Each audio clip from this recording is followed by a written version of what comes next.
Welcome to my channel. My name is Rhea and today we are going to talk about the full moon happening in the sign of Sagittarius on 14th June 2022. So let's get started. Now, a full moon is when the moon and the sun oppose each other, right? 180-degree angle.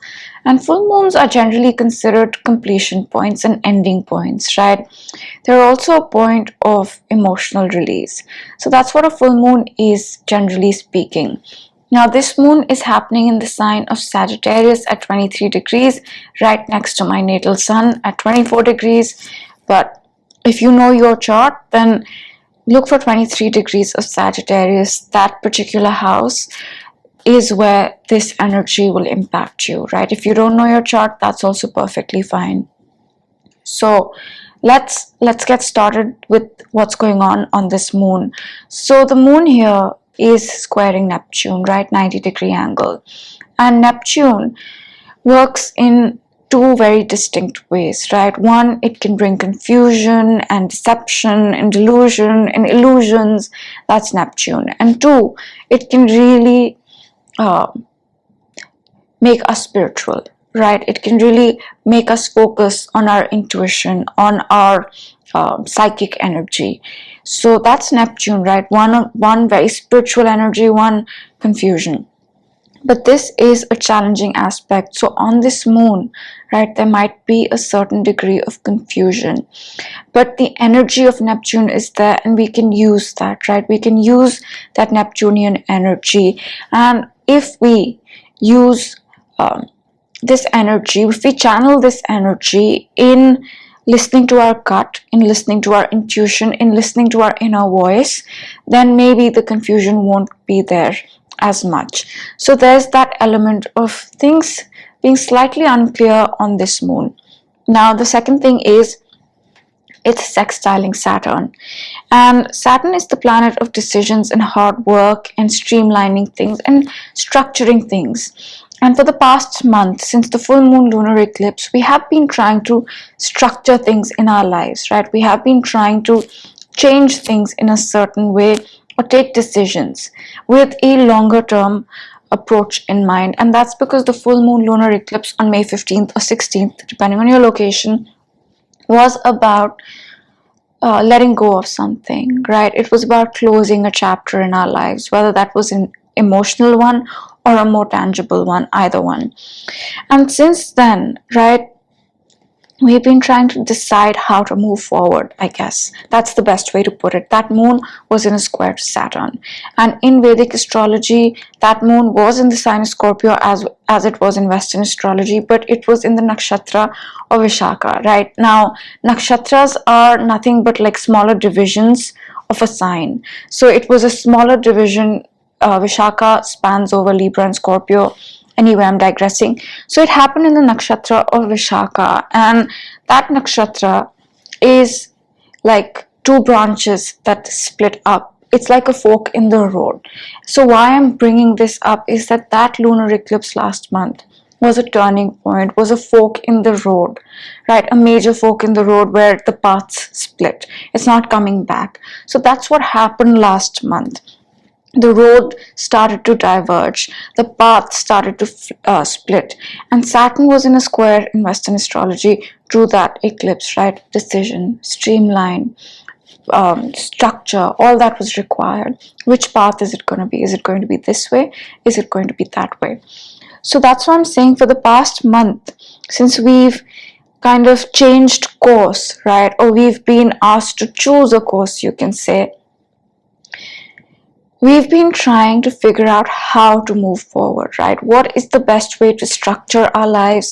What is the best way to organize our lives? What is the best decision to move forward? That's what we have been thinking for the past month or so. And it has not been easy because the lunar eclipse was in a square to Saturn. And this moon is making an aspect with Saturn, although a harmonious one. So what that means is that this moon will also touch upon what that restructuring of our lives is, what that decision, what that streamlining in our lives is. It's going to touch upon that. And by now we have a certain idea, right, of what that is. And if we tap into our intuition, Neptune, that decision will become easier for us. It'll become easier for us. So that's what this moon is bringing, right? It's bringing a certain closing out of the decision that we started last month, but yet with the square to Neptune, there is a certain degree of confusion which can be managed if we really tap into our intuition. And logic is also working really well on this moon, right? Last month on the lunar eclipse, Mercury was retrograde. And what that meant is that Mercury was retrograde, and I believe Mars and Neptune were conjunct. A lot of confusion, logic was not working, right? And at that time, that decision was asked of us. So, a lot of confusion back then. Should I, shouldn't I? Is this the best way, or is there a better way? And this moon, since Mercury is direct, logic is working, and intuition will be required, right? To navigate that confusion, to navigate that deception, so to speak.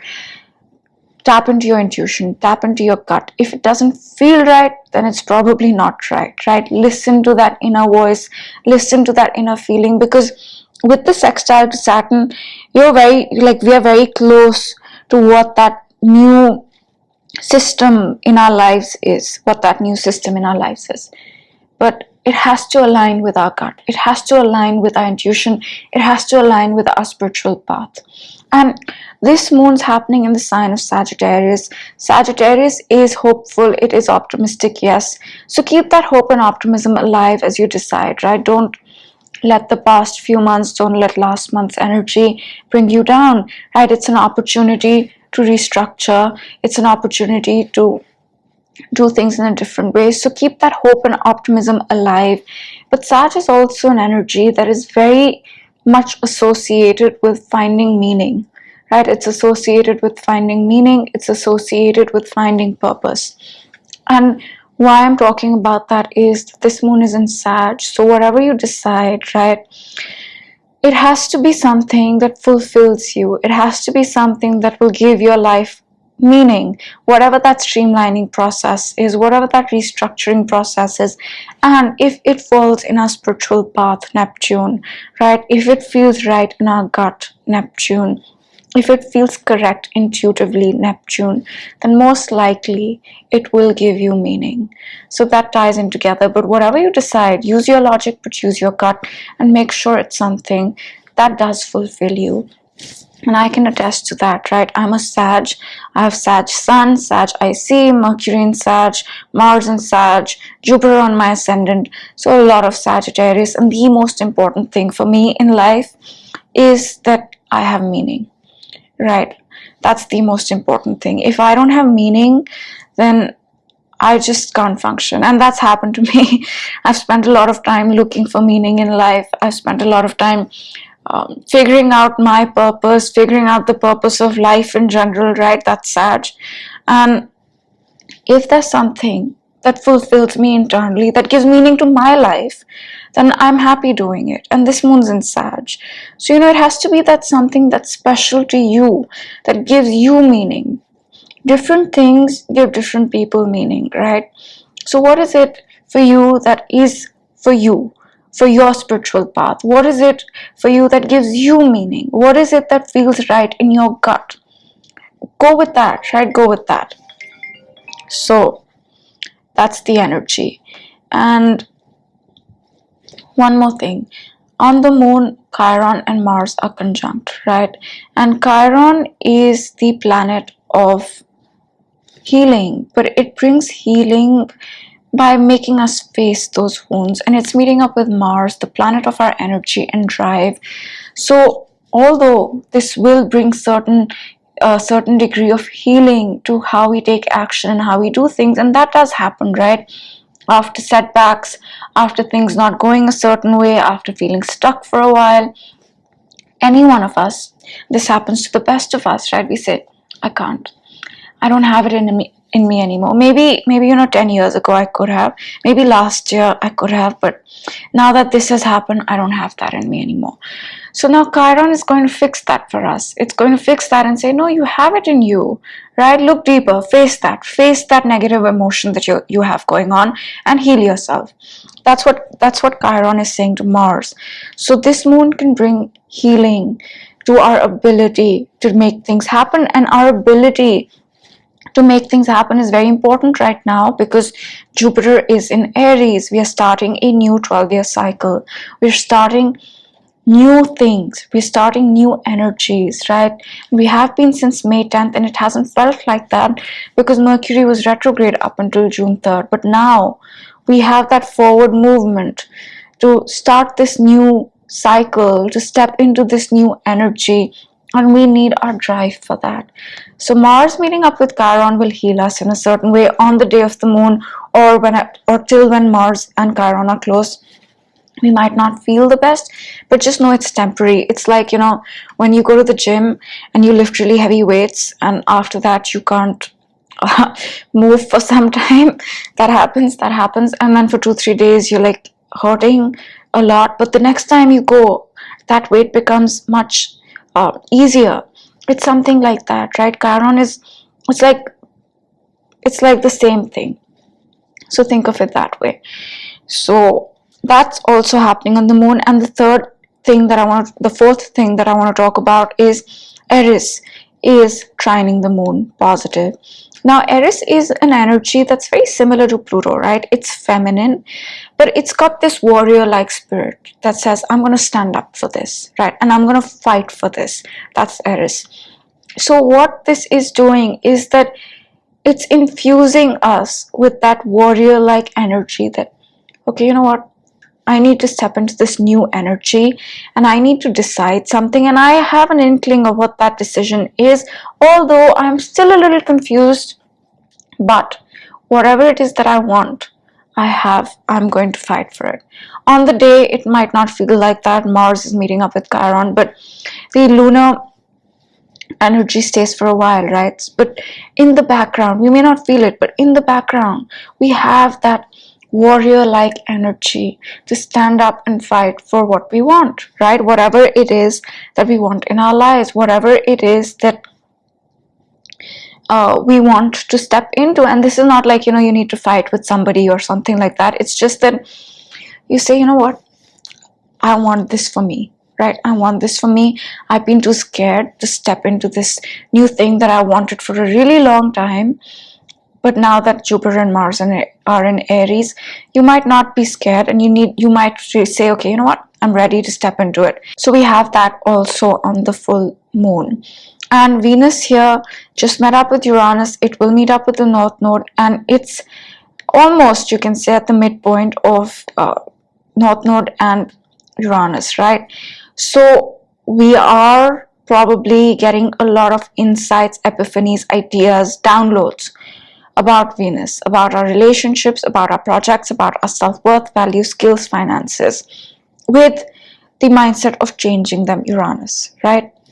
And Venus just met up with Uranus on 11th June. So whatever we are deciding could be related to Venus. It's not necessary, but it could be. And Venus is our projects, relationships, self-worth, value, skills, appearances, that sort of thing. So that's this moon in a nutshell, right? By Saturday, right, the sun does move to 27 degrees and the moon does move on, although in about a week's time it's going to meet Neptune, right? It's going to meet Neptune. So a week from now is, I believe, 21st, around the 20th and 21st, it will meet Neptune. But before that, it is going to conjunct Pluto and Saturn, right? So by the weekend, I feel we should have more clarity on things if there is confusion. But tapping into our intuition, tapping into our spirituality can keep that confusion at bay. And to sum it up, I will say that the decision that we've been trying to make, the streamlining process that we've been trying to do for the past month, will get a little easier on this moon, although on the day of the moon and a couple of days after, we might be slightly confused. Tapping into our intuition can help manage that confusion.